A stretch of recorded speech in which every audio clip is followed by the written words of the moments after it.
Assalamualaikum warahmatullahi wabarakatuh. Waalaikumsalam warahmatullahi wabarakatuh.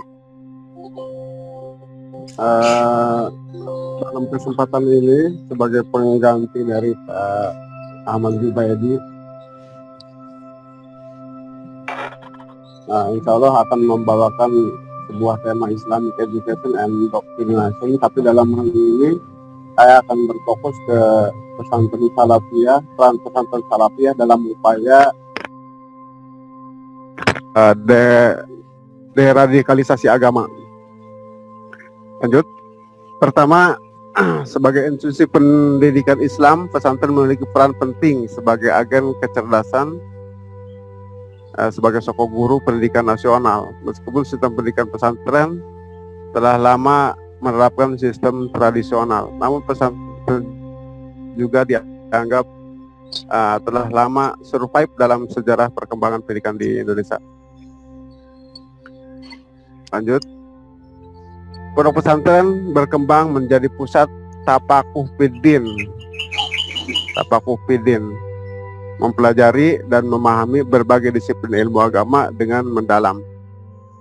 Kemudian pengertian pondok pesantren dari dua kata, yaitu pondok dan pesantren. Kata pondok berasal dari bahasa Arab punduk, yang berarti tempat tidur, asrama. Sedangkan kata pesantren berasal dari kata dasar santri yang mendapat awalan pe dan akhiran an, menjadi pesantren. Orang Jawa mengucapkan pesantren yang berarti tempat tinggal santri. Jenis pesantren yang ada di kita, pertama pesantren salafiyah. Pesantren salafiyah, ciri dari pesantren salafiyah adalah menyelenggarakan pembelajaran dengan pendekatan tradisional, sedangkan pondok pesantren modern yang kita kenal adalah sudah dikolaborasikan dengan peraturan-peraturan yang telah ditetapkan baik Kementerian Agama maupun Pendidikan Nasional, di antaranya SD, SMP, dan SMK. MTS, MA maupun MAK itu pada prinsipnya adalah yang berada di pondok pesantren modern, statusnya sama dengan sekolah-sekolah umum lain pada umumnya. Kemudian di sini ada karena di pondok pesantren terkenal bahkan dikultuskan dengan ada isu radikalisme yang masuk ke dalam pondok pesantren. Di sini mencoba untuk mengartikan kata kalimat radikalisme. Menurut Kamus Besar Bahasa Indonesia, bahwa paham atau aliran yang menginginkan perubahan atau pembaharuan sosial dan politik dengan cara kekerasan atau drastis. Nanti tinggal baca aja itu mah. Definisi radikalisme agama secara etimologis atau kebahasan, radikalisme agama berarti berlebih-lebih dalam memahami konsep keagamaan sampai melewati kebenaran. Secara terminologis, radikalisme agama berarti perilaku keagamaan yang menyalahi syariat, yang mengambil karakter keras sekali antara dua pihak yang bertikai, yang bertujuan merealisasikan target-target tertentu atau bertujuan merubah situasi sosial tertentu dengan cara menyalahi aturan agama.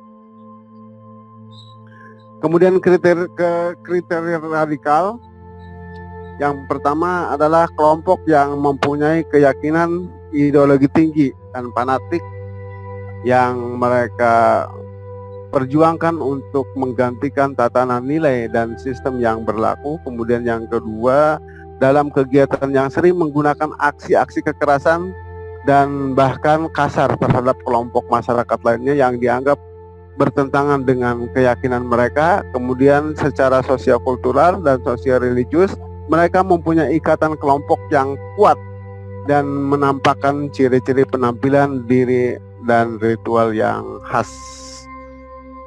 Proses radikalisme yang kita kenal, pertama pendekatan yang dilakukan oleh kelompok tersebut, kemudian perekrutan ini diantaranya adalah di kalangan remaja, kemudian pembaiatan ada kesepakatan di antara mereka dan pengikutnya, kemudian pembinaan, kemudian amaliyah jihadnya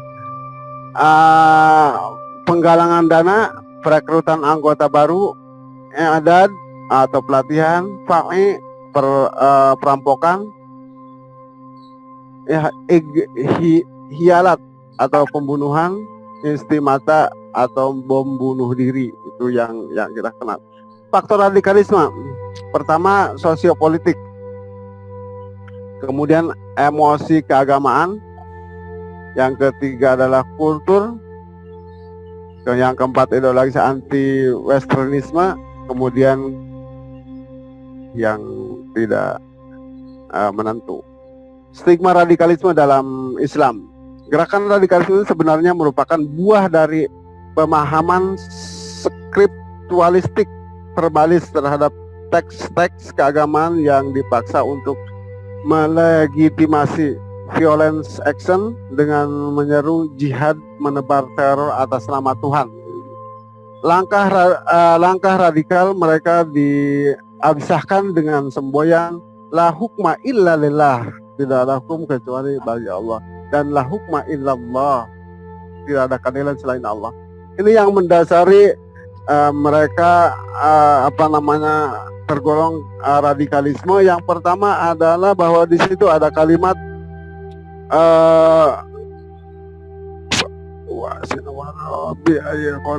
wa man lam yahkum bima anzalallahu faulaika humul kafirun, yang artinya sesungguh barang siapa yang tidak memutuskan menurut apa yang diturunkan Allah, maka mereka itu adalah orang-orang yang kafir.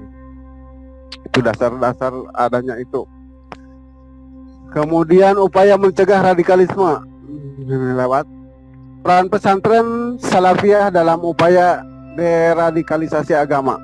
Pondok pesantren salafiyah mengembang pola melawan radikalisme dalam bentuk anti radikalisme.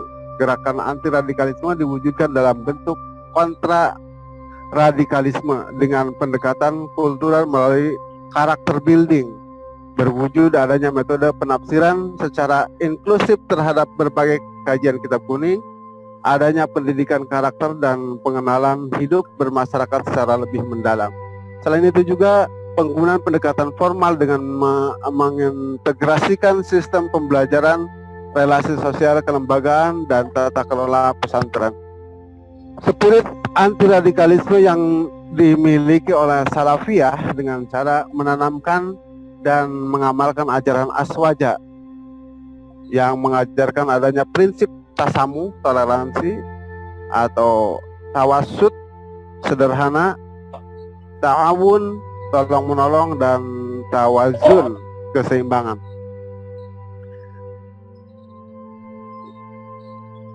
Cara pandang radikalisme, kesimpulan di sini, cara pandang radikalisme yang sempit dalam memahami persoalan kehidupan sosial keagamaan akan berakibat pada munculnya tindakan kekerasan dalam berbagai bentuk. Kemunculan di masyarakat. Gerakan radikalisme di Indonesia lebih dikarenakan oleh beberapa faktor. Yang pertama kemiskinan, yang kedua korupsi, yang ketiga globalisasi dan sejarah. Lebih dari itu, variabel ajaran dan pemahaman peranan media internet, IT, kondisi sosial domestik, dan konstelasi politik internasional turut andil dalam mempolarisasi tindak intoleransi beragama.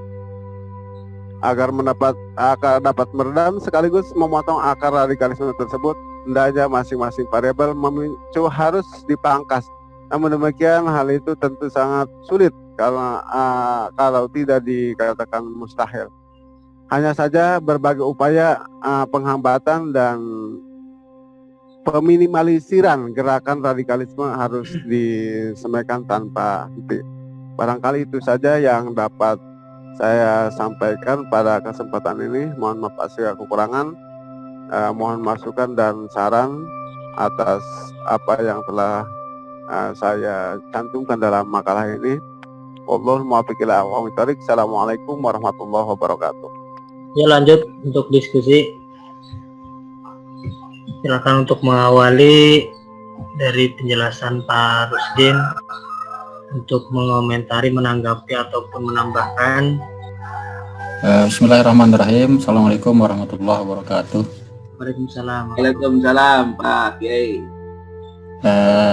Sedikit mungkin ini mah kita ngobrol-ngobrol saja berkaitan dengan apa yang disampaikan oleh Pak Rusdin berkenaan dengan radikalisme. Ya.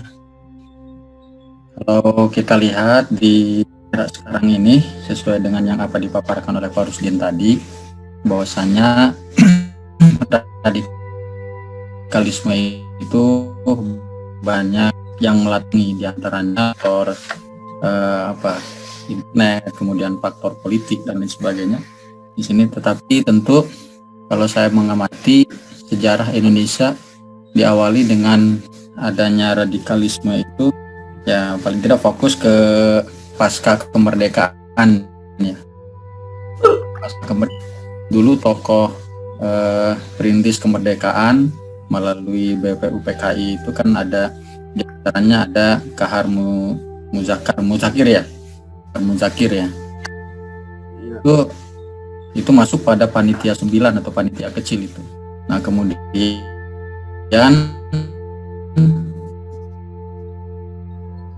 memiliki atau penafsiran bahwasanya kalau Kahar Muzakir itu meyakini bahwasanya Indonesia itu kan merdeka karena peran umat Islam yang lebih dominan dibanding dengan peran umat-umat lain, sehingga dia menginginkan bahwasanya landasan di negara ini ya walaupun itu Pancasila tetapi tetap harus berdasar pada ajaran Islam, di antaranya yang tercantum dalam Pancasila sila pertama, yaitu dengan menjalankan syarat Islam bagi pemeluknya, masalah seperti itu.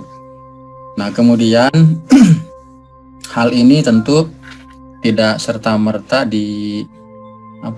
direspon oleh semuanya sebagai dasar negara, karena memang alasannya dengan umat-umat yang lain, diantaranya ada umat Kristen, kemudian umat Hindu, Buddha dan lain sebagainya. Nah, sehingga umat Islam melakukan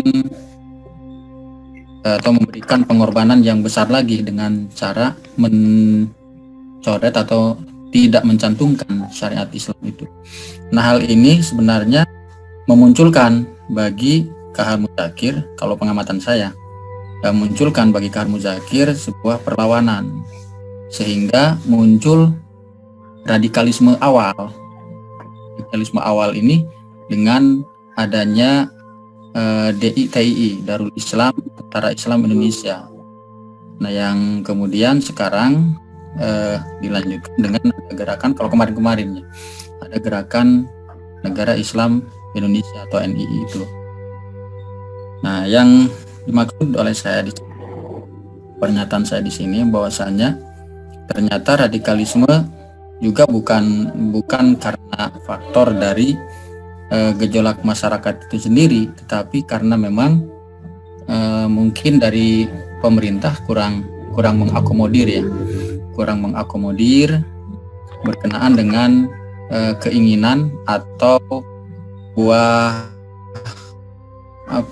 kesepakatan awal bahwasanya bangsa ini seperti sampai merdeka. Nah, dalam perjalanannya Soekarno bahkan punya konsep bahwasanya Indonesia ini bisa berjalan apabila terdiri dari 3 ideologi, nasional, agama, dan komunis atau Nasakom. Walaupun tetap ideologinya Pancasila, tetapi konsep ini membuat masyarakat Islam, dalam hal ini tokoh-tokoh Islam, banyak yang harus berhadapan dengan pemerintah pada saat itu. Di antaranya ada beberapa partai Islam yang dibubarkan, di antaranya Masyumi. Nah, hal ini sebenarnya bisa juga menimbulkan sebuah radikalisme karena tidak terakomodirnya keinginan dari masyarakat Islam itu sendiri, karena memang sepertinya yang namanya radikalisme itu tertuju pada orang Islam saja, pada umat Islam saja. Padahal radikalisme juga terjadi pada umat-umat yang lain, seperti terjadi di Poso dan lain sebagainya. Itu kan terjadi karena di Poso umat Islam yang minoritas, sementara orang kafir yang mayoritas. Nah, sebenarnya itu juga radikalisme, bentuk radikalisme. Jadi dari radikalisme seperti yang disampaikan oleh Pak Rusdin tadi adalah keadaan yang berlebih-lebihan dalam memahami agama sehingga memaksakan kehendak dalam bentuk kekerasan. Nah, dalam prosesnya bisa saja dalam bentuk rekrutan, kemudian pencarian dana dan sebagainya. Begitu. Jadi adakah ya pernyataan ini apakah ya bisa setuju atau tidak setuju, itu saja. Artinya kondisi umat Islam yang radikal itu memang juga tidak serta-merta muncul tanpa ada alasan, tapi ada alasan yang melatar belakangi sehingga mereka menjadi radikal. Di antaranya ya karena kondisi mungkin menurut mereka negara ini seperti apa, begitu jauh dari nilai-nilai keislaman sehingga nilai-nilai Islam ini mau dipaksakan untuk diberlakukan kan begitu. Walaupun sebenarnya pemerintah bisa saja mengakomodir dalam bentuk ya umpamanya memberlakukan daerah khusus. Di antaranya kan ada kalau Aceh itu kan, sehingga di Aceh itu ada polisi syariah ya, polisi syariah. Gitu. Konon katanya Banten pun mau diberlakukan, hanya orang Banten sendiri belum siap dengan syariat Islam itu sendiri. Nah, kenyataan yang seperti inilah yang membuat masyarakat Islam sebagian atau secara person tokoh-tokoh tertentu ya, nah memunculkan atau membuat sebuah gerakan yang seakan-akan kesannya radikal begitu. Akhirnya itu saja. Ini hanya pernyataan saja, belum ke pertanyaan begitu. Ya, Pak Dedi, Terima Pak kasih Rusdin. Pak Yan. Terima Ya. kasih Pak Yan. Ya, makasih Pak. Assalamualaikum warahmatullahi Assalamualaikum warahmatullahi wabarakatuh. Masih ada tambahan dari yang lain? Pak Ujang? Pak Dedi? Dari saya Pak Rusdin ya. Iya. Jadi konsepnya gitu Pak Ade. Yang pertama bahwa peran pesantren dalam menangkal radikalisme itu. Trik-triknya di dalamnya, di dalam makalah ini sudah dicantumkan. Ada beberapa trik untuk baik itu peran kiai, kemudian peran pengasuh dan peran santri dalam menangkal radikalisme itu. Intinya di situ di makalah ini. Pada Ya, terima kasih Pak Rusdin. Mungkin saya berangkat dari istilah radikal itu ya, sebagai kata kunci. Istilah radikal bisa dikatakan di samping berpikir bebas dan keras, saya kira lebih arahnya ke situ, karena memang makalah ini lebih kajiannya ke arah pendidikan atau pendidikan pesantren. Untuk lebih menarik dan luas lagi penjelasan ini dan pembahasan diskusi ini, mungkin kita langsung ke realita aja Pak Rusdin ya. Melihat saat ini kita jadikan objek permasalahannya contoh di pesantren. Mungkin dari beberapa pesantren khususnya di Banten yang dibilang campur dalam ajaran Islamnya kan gitu tuh. Yang menjadi kajian transdisipliner di sini dengan tadi seperti apa peran santri, kiai, pesantren untuk menangkal itu. Cuma kalau saya menilai Pak Rusdin, konteksnya kayaknya ini mah bukan lagi kita menangkal radikal masuk ke pesantren atau ke pendidikan, arahnya bukan ke situ. Karena memang mau tidak mau ini sudah menjadi suatu orientasi ajaran yang takkan pernah henti gitu loh Pak Rusdin. Jadi yang ingin saya inginkan pada kajian ini, pada diskusi ini, secara keilmuannya, artinya yang menjadi konteks kajian transdisiplinernya gitu, kira-kira dengan kategori radikalisme yang dibawahi oleh orang-orang Islam tertentu yang dianggap kita adalah untuk lebih kita pahami Islam garis keras, contoh seperti itu ya Pak Rusdin ya, yang dimana di Indonesia makanya selalu berkontestasi ideologi, artinya selalu saling menuduh yang akhirnya kan seperti itu. Cuma yang kita inginkan dan kita juga pengen minta dari Islam, jadi sikap yang lebih arif dan bijaksana dalam menghadapi hal-hal seperti ini, karena memang sampai kapanpun juga akan selalu mengiringi Pak Rusdin antara radikalisme. Mungkin untuk lebih kita mudah dipahami, radikal lawannya wasatiyalah ibaratnya gitu, Islam garis lurus dan Islam garis keras.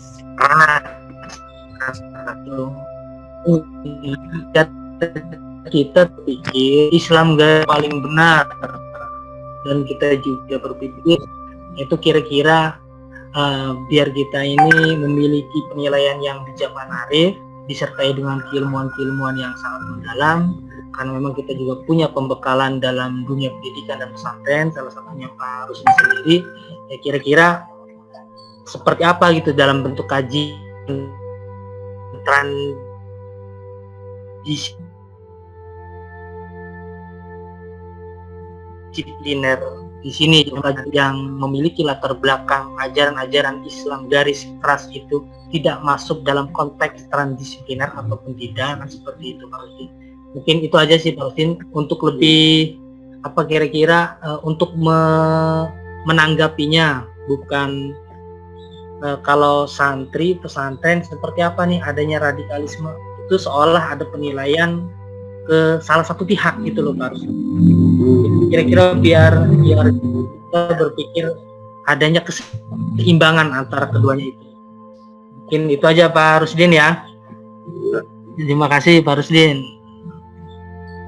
Masih ada yang lain dari Pak Ujang? Coba Pak Ujang terkait pernyataan itu. Ruangan duaan baik. Saya boleh menambahkan lagi Pak Rusdin? Ayo Pak. Iya. Tadi saya masih baru berbicara tentang salah satu dari latar belakang munculnya radikalisme ya. Nah, kemudian sekarang kaitan dengan peran pesantren dalam pencegahan radikalisme, terutama di pesantren salaf di sini. Kalau setahu saya pesantren salaf itu kan hampir tidak membahas tentang ilmu kenegaraan secara formal gitu ya, berbeda dengan pesantren yang kolab tadi, pesantren modern, ada pelajaran PKN, ada pelajaran IPS, sejarah dan sebagainya. Mereka fokus ke kitab kuning. Tapi tentunya ini pun sebenarnya penting juga bagi pesantren salaf dikenalkan yang sesuai yang ditulis oleh Pak Rusdin ini, kan ada 4 pilar ya yang berkaitan dengan pemahaman tentang kewarganegaraan, yaitu dengan mempelajari Pancasila, Undang-Undang Dasar 45, NKRI, dan Kebhinneka Tunggal Ikaan.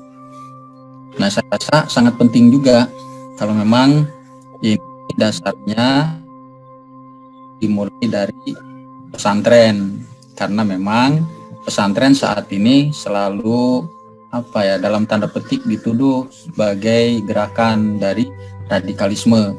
Adanya kasus ini dan lain sebagainya, latar belakangnya orangnya biasanya di pesantren. Bahkan ada pernyataan yang ahli bahasa Arab atau yang bisa bahasa Arab, yang tahfidz segala macam. Nah, ini memang penting ya, pemerintah memberikan edukasi kepada pesantren-pesantren salaf ya, dalam bentuk apa saja, kan ada di bawah Departemen Agama ya, supaya pesantren salaf pun tersentuh dengan pendidikan kewarganegaraan, sehingga mereka akan memahami tentang toleransi, tentang kebinekaan dan lain sebagainya. Karena terus terang saja kalau di daerah saya pesantren salaf itu ya hampir tidak tersentuh dengan pembelajaran berkaitan dengan kewarganegaraan itu sendiri, gitu. Nah, dan ini sangat potensi sehingga kalau mereka bisa diberikan pemahaman atau diberikan edukasi berkaitan dengan pembelajaran tentang kewarganegaraan yang intinya salah satunya adalah untuk mencegah radikalisme, ini juga akan berhasil karena mereka akan langsung bersentuhan dengan masyarakat, kemudian kiai, adanya kiai kan gitu. Saya rasa ini sangat positif ya. Ini upaya untuk pencegahan radikalisme dari akar gitu, dari akar, sehingga santri nanti memiliki pemahaman bukan radikalisme lagi, tapi lebih ke pemahaman ajaran Islam secara lurus sesuai dengan apa yang mereka pelajari dalam kitab kuning, yaitu adanya apa di situ ya, adanya tentang kesederhanaan ya, tasamuh, toleransi, kemudian tawasud, kesederhanaan, ta'awun, tolong menolong, kemudian tawazun, keseimbangan. Saya rasa itu bisa dilengkapi pembelajaran kitab kuning mereka, itu bisa dilengkapi dengan melalui pembelajaran tentang kewarganegaraan, dan hal itu memang tugas dari pemerintah dalam hal ini ya, di bawah naungan Departemen Agama kalau yang pesantren itu ya, upaya-upayanya seperti apa sehingga tidak terjadi lagi sebuah tuduhan ya, bahwasanya pesantren sebagai sarang teroris, terutama pesantren salaf itu sendiri. Begitu Pak Rusdin, mohon maaf apabila ada kekeliruan. Terima kasih. Yang lainnya lu dengan tingguan dong ya, Pak Dede. Ya, siapa pengawas? Coba Pak Dede. Pertanyaan Pak Ena. Peran disipliner. Ya. No. Tambahan. Sebenarnya radikalisme itu tidak mungkin terjadi kalau misalkan orang Muslim sendiri itu memahami Islam seperti apa gitu, Islam yang sebenarnya seperti apa. Tapi memang kata Gus Dur bilang, kalau beragama itu jangan merasa paling benar. Itu sebenarnya intinya, supaya kita menjadi tidak radikal. Kenapa di Indonesia juga ada benih-benih keradikalan? Karena memang banyak partisipasi lain, Islam-Islam yang beda. Tadi seperti apa yang dikatakan oleh Pak Ade, bahwa kita itu Islam harus yang tengah-tengah. Ya, istilahnya Pak Ade ya, sebut dengan setonia. Itu biasanya diambil oleh orang NU, orang Nahdlatul Ulama yang tengah-tengah. Makanya jangan heran kalau sekarang pemerintah itu lebih tendensius membantu untuk pesantren. Jangan salah, pemerintah sampai mengeluarkan Undang-Undang Nomor 19 Tahun 2018 yang memang untuk pesantren luar biasa. Dan kemudian masalah radikalisme itu sebenarnya pemerintah sudah mengeluarkan Undang-Undang Nomor 15 Tahun 2003. Itu sudah jelas bahwa kita sebagai umat Indonesia atau rakyat Indonesia harus membantu tentang radikalisme. Kalau kita berbicara tentang filosofi Nabi kita Muhammad SAW, bagaimana dia menyampaikan wahyu supaya manusia-manusia yang pada saat itu supaya masuk Islam, itu dengan cara-cara yang wise, dengan cara-cara yang apa sebenarnya. Kita Islam tidak boleh radikal. Contoh, mungkin semuanya sudah tahu cerita-cerita terdahulu bahwa ketika Nabi Muhammad menyuapin orang-orang buta, perempuan yang kafir, yang dia ngomel terus, pada yang nyuapinnya Nabi Muhammad, pada saat itu apa Nabi Muhammad mukulin si ibu tersebut? Tidak kan? Itu wise-nya orang Muslim. Tapi anehnya yang sekarang orang-orang Islam, maaflah, yang memang beda zandranya, beda genrenya, mereka justru bersifat radikal. Kenapa? Karena mereka melihat hanya kulitnya saja. Contoh perang-perang yang ada Suriah, di Yaman, ternyata itu terjadi karena memang beda-beda pendapat, beda-beda aliran. Yang memang mereka beragama Islam itu merasa paling benar. Makanya itu disusupi oleh Amerika, oleh Inggris, oleh yang lainnya. Sehingga sekarang negara-negara Arab, coba bayangin aja, itu sekarang tidak bersatu, padahal itu adalah negara Islam. Sekarang kalau menurut data Bank Dunia, yang terkaya itu di dunia adalah negara Arab. Yang nomor 3 di dunia itu Qatar. Tapi sekarang Qatar, kenapa dia ketar-ketir? Karena dia sekarang dijauhi oleh Arab Saudi, dijauhi oleh Irak, dijauhi oleh Iran, yang memang sekeliling situ. Aneh, orang Islam sendiri tidak bersatu. Karena apa? Terlalu egois dengan alirannya masing-masing. Makanya di Indonesia seperti yang kemarin dibicarakan, ada istilah Islam yang ada di Nusantara ya, bukan berarti Islam Nusantara, tapi Islam yang ada di Nusantara memang di wasatonia, tengah-tengah gitu. Kalau menurut saya, untuk tidak terjadinya radikalisme itu, pertama memperkenalkan ilmu pengetahuan dengan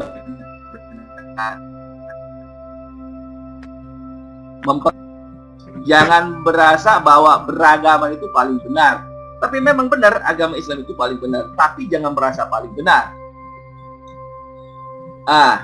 Memperkenalkan ilmu pengetahuan dengan baik dan benar, bahwa ilmu pengetahuan ini harusnya sangat ditekankan kepada siapapun, terutama kepada generasi muda. Hal ini disebabkan pemikiran para generasi muda masih mengembara karena rasa keingintahuannya, apalagi terjadi suatu hal yang baru, seperti sebuah pemahaman terhadap suatu masalah dan dampak pengaruh globalisasi. Contoh, yang ngebom di mana-mana, yang kemarin terjadi. Mereka yang memang bukan lulusan dari pesantren tulen, tapi lulusan SMK yang jadi pengantin bom itu. Kenapa terjadi? Karena pemahaman agama Islamnya kurang baik, sehingga terjadi hal seperti itu.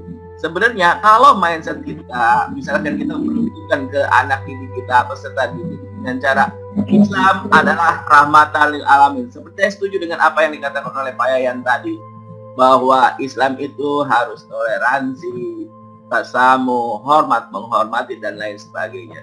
Saya sendiri adalah pelaku orang yang memang saya dulu SMA dimodalin oleh agamanya Katolik, orangnya Katolik.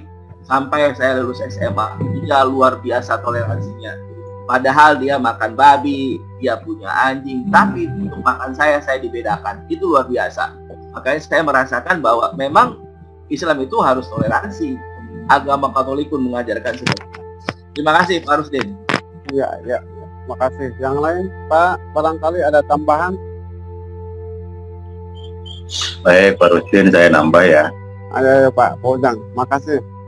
Gini, ketika kita bicara tentang radikalisme atau mungkin dalam bahasa lain dengan istilah fundamentalisme dalam Islam ya, artinya karena memang kita harus garis bawahi bahwa di Indonesia itu kan perkembangan radikal itu ada 3 aspek.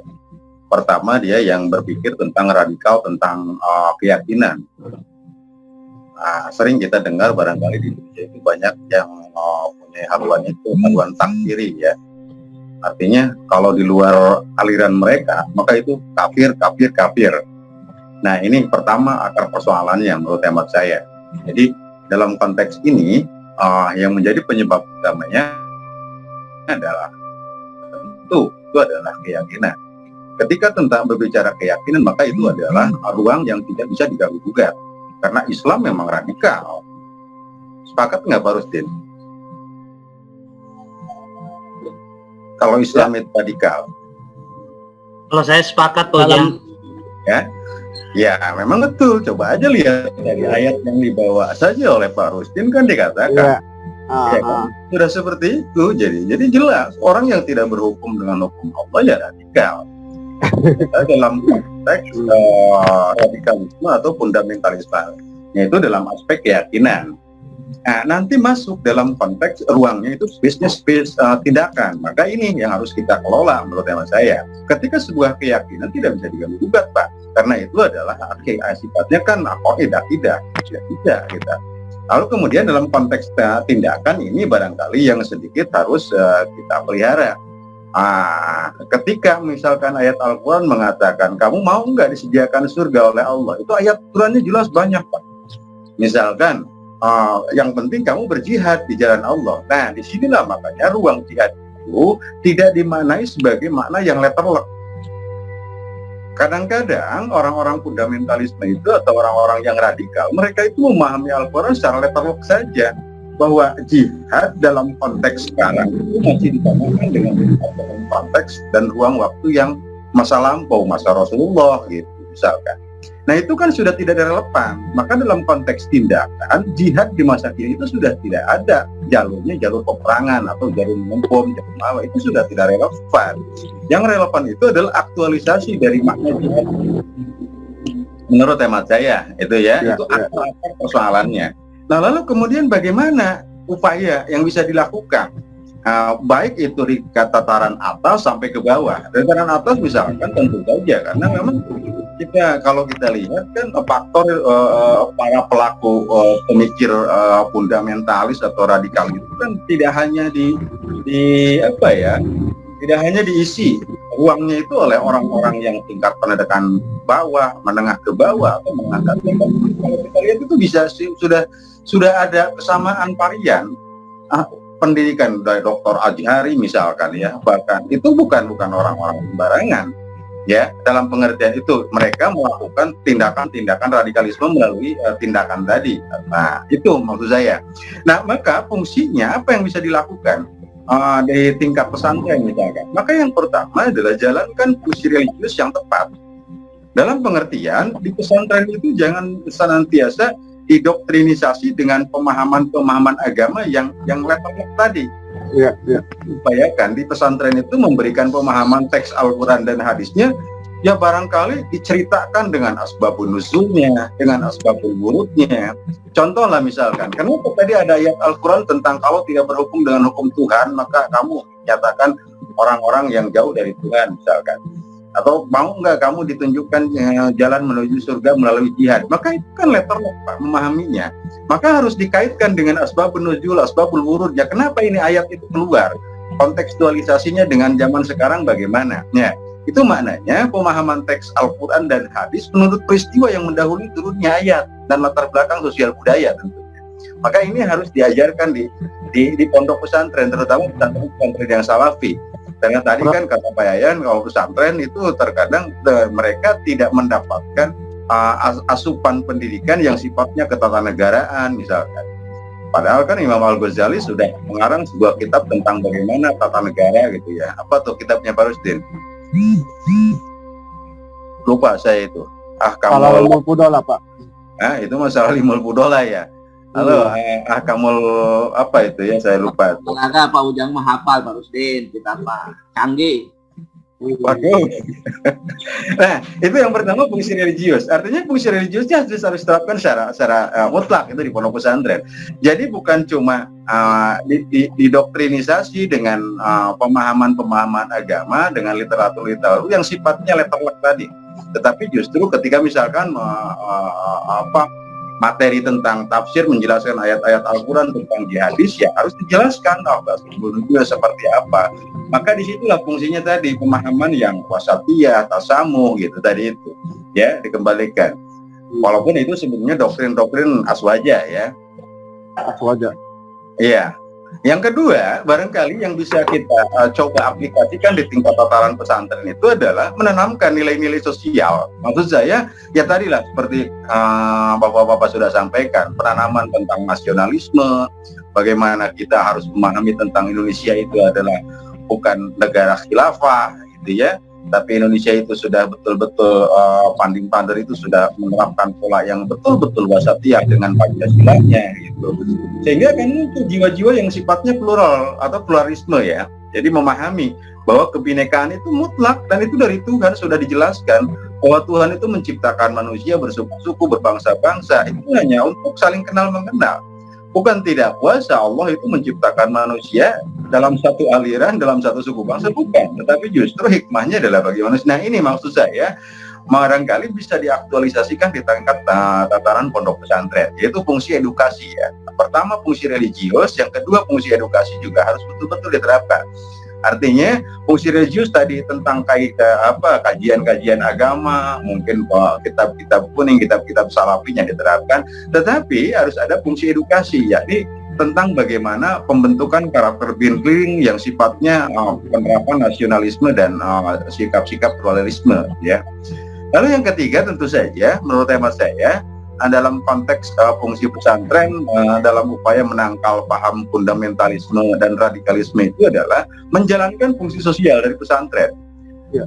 Yaitu bagaimana? Tentu saja masyarakat pesantren harus dibekali dengan kegiatan-kegiatan sosial yang berhubungan dengan masyarakat setiap hari. Ya artinya karena kita harus pahami bahwa kadang-kadang radikalisme atau fundamentalisme itu kan muncul juga karena tadi di makalah Pak Rusdin sudah dijelaskan. Ada faktornya itu faktor pendidikan yang rendah, yang tak kalah penting adalah faktor ekonomi. Sehingga betul-betul pesantren itu harus punya ke arah sana, maksudnya dibekali dengan kegiatan-kegiatan sosial yang berhubungan dengan masyarakat tadi itu seperti itu. Itu saja barangkali Pak Rusdin karena itu. Terima kasih Pak Ujang. Terima kasih Pak Ujang. Ya, Pak Ade, gimana Pak Ade? Saya sedikit menanggapi lagi ya, Pak. Ya mungkin kalau secara pemikiran dan paparan tadi dari Bapak-Bapak semua, saya katakan satu kesepakatan yang sama lah. Hanya saja yang kami ingin tahukan mengenai kajian transdisipliner ini, karena berangkat dari kehidupan realita ya, mungkin sangat-sangat tugas yang disampaikan sama Pak Ujang tadi. Ya. Dan saya juga sangat sepakat semuanya itu kita arah arah wasatiyah. Karena memang kita melihat realita yang ada. Jadi seolah seperti kita ini lagi berkontestasi ideologi.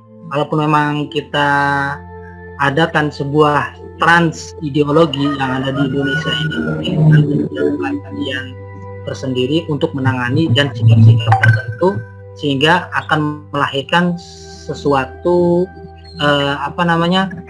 dikala kita akan menghadapi atau menangkal daripada radikalisme itu pasti akan memiliki beberapa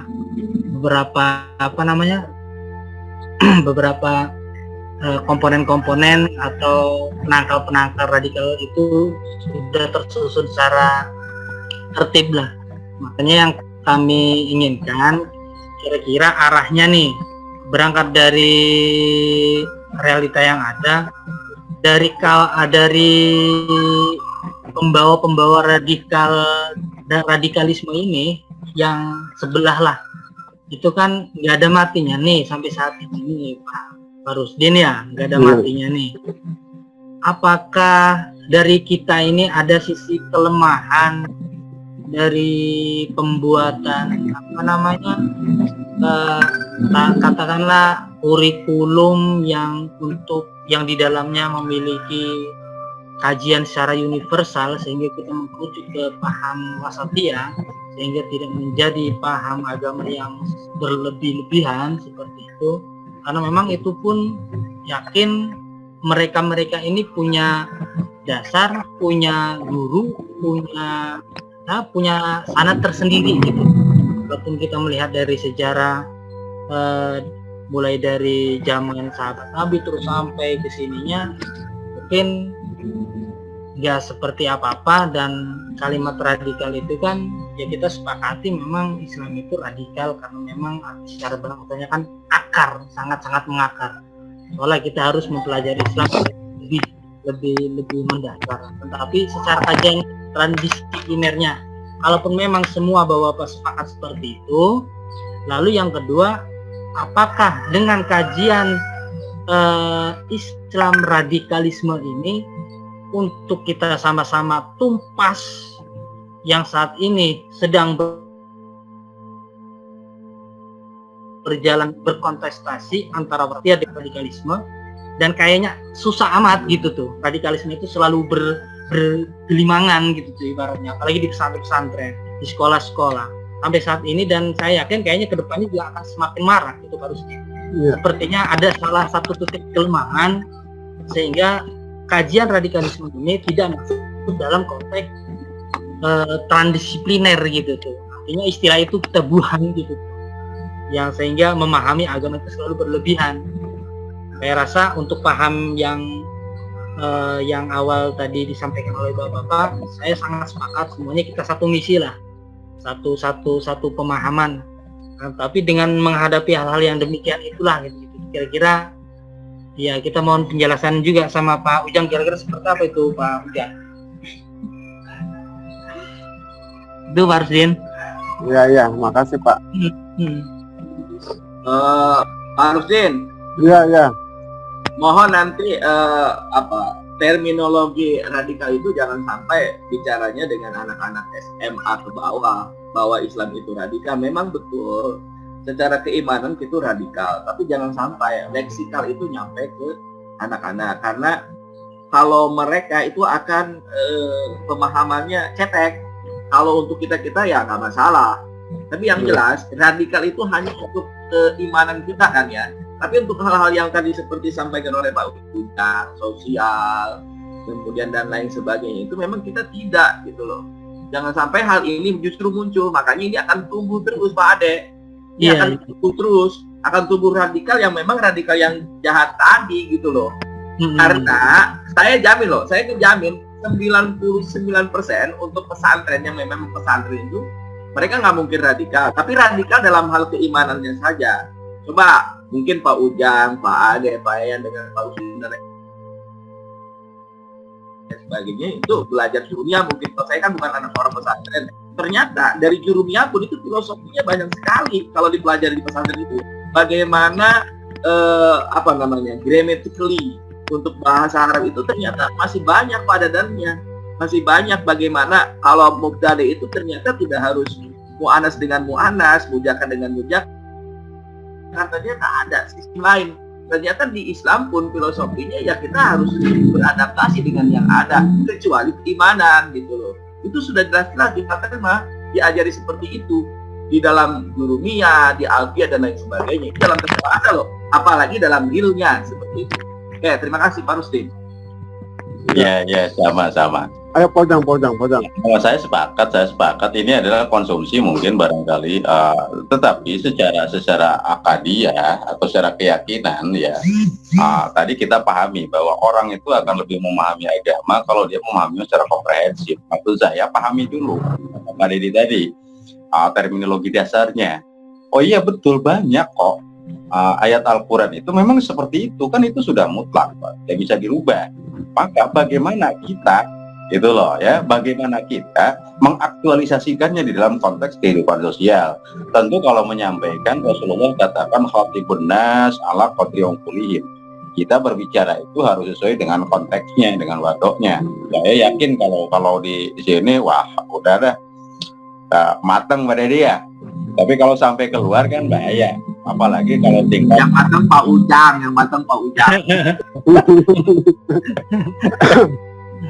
Dengan Pak Pengawas, Pak Ade. Kita harus betul-betul lah ya. Tetapi ketika orang sudah memahami ajarannya secara mutlak, hukum dasar yang pertamanya, maka dalam konteks pengaktualisasikannya dia akan lebih tadi mempunyai jiwa yang betul-betul nasionalismenya tinggi, pluralismenya tinggi gitu loh. Kalau dalam konteks itu saya sepakat ya Pak. Jadi saya sepakat bahwa ketika kita menyampaikan ke halayak tidak bisa begitu, kita justru harus yang haluan wasatiyah tadi yang harus kita sampaikan itu. Bahwa misalkan saja ada ayat jihad, saya ingat ayatnya tapi suratnya lupa barangkali. Al-adullukum ala tijarah, mungkin Pak Ade lah yang beli itu ya. Itu maukah engkau aku tunjukkan satu perniagaan yang bisa menyelamatkan kamu, yang akhirnya itu akan dibalas oleh Allah dengan surganya Allah Subhanahu wa Ta'ala.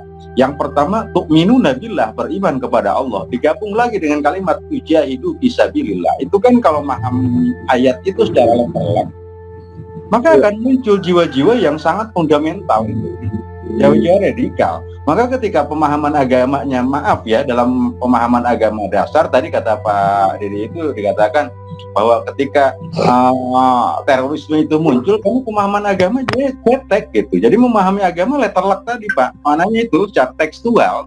Oh jihad ya perang, padahal bukan itu gitu loh. Harus dikaji dulu asbabul wurudnya, asbabun nuzulnya. Ini konteks turunnya ayat itu seperti apa sih masa itu? Maka kalau kita kontekstualisasikan dengan sekarang, yang nyaman tujahidu itu kan bisa representasinya itu misalkan dengan apa yang kita miliki, dengan harta kita, dengan kekayaan kita apa? Itu memberdayakan fakir miskin, membayarkan pondok pesantren, anak-anak yatim, itu maksudnya ke arah sana. Itu barangkali saya sepakat ya, bahwa kita tidak bisa memahami ajaran itu secara letterlock, itu satu. Yang kedua, ketika menyampaikan dalam konteks pendidikan apalagi anak didik, itulah diupayakan dengan bahasa-bahasa, jangan sampai terjadi misartikulasi dalam konteks pemahaman ajaran. Kan bahaya kalau guru misalkan mengajarkan ayat tentang jihad. Padahal jihad dalam Islam itu sangat penting, fundamental. Tetapi refleksi dari jihadnya itu bagaimana? Maka itulah pengemasan bahasa oleh guru atau oleh pendidik yang ada di pondok pesantren itu. Itu maksud saya Pak Dedi ya. Terima kasih.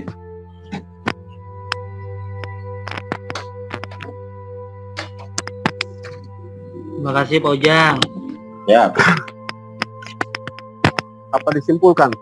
simpulkan saja, sudah beres waktunya kan. Terima kasih.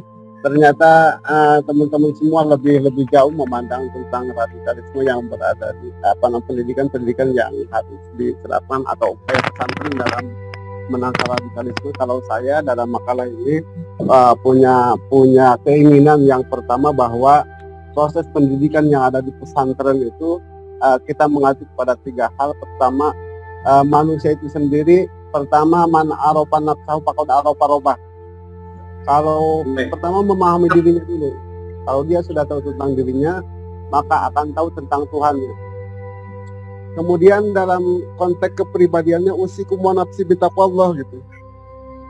Itu tadi konsep takwa yang ada dalam dirinya. Kemudian yang ketiga, amayatasa'alun. Tentang apa mereka bertanya-tanya. Artinya kalau dia sudah tahu tentang dirinya, maka akan tahu tentang Tuhannya, maka akan timbul pertanyaan, man ana? Siapa saya? Kemudian, kayak Pak, bagaimana saya? Dan ilaina, akan kemana saya? 3 konsep itu yang dikembangkan di pesantren, dan insya Allah mudah-mudahan ini bisa bisa menangkal hal-hal seperti itu. Yang pertama. Yang kedua, dalam konsep pelaksanaan pembelajaran yang dilakukan oleh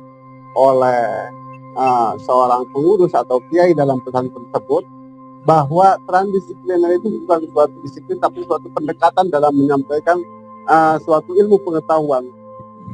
Jadi saya sepakat dengan Pak Ujang tadi bahwa dalam makalah ini saya cantumkan yang harus dilakukan oleh pengurus atau kiai itu bahwa kiai bukan satu-satunya sumber ilmu pengetahuan, tetapi seorang kiai harus memberikan keleluasaan terhadap peserta didik dalam memahami suatu ilmu.